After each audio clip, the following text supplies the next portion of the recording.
Hey, it's Katie with WTI. Are these not the most gorgeous water bottles that you have ever seen? I love these bottles by Glitterati, but it's not just because they're so pretty. I have really been into copper and researching all the benefits of it.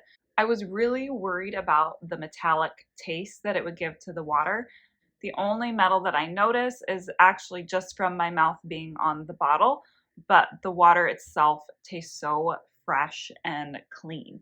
It is raw copper, it doesn't have any coating on it, so the water is coming in direct contact with the copper. It's easy to clean. It does come with cleaning instructions, and you can use ingredients that you most likely already have in your home, like ketchup or salt. Now, the lid and spout are both metal, but it does have the rubber seal, so you do not have to worry about any water leaking out of it. Whether you're interested in what copper can do for you, or you just love the look of copper, or both like me, then you're going to want to check out these Glitterati bottles. They're not going to disappoint you. That's my point of view.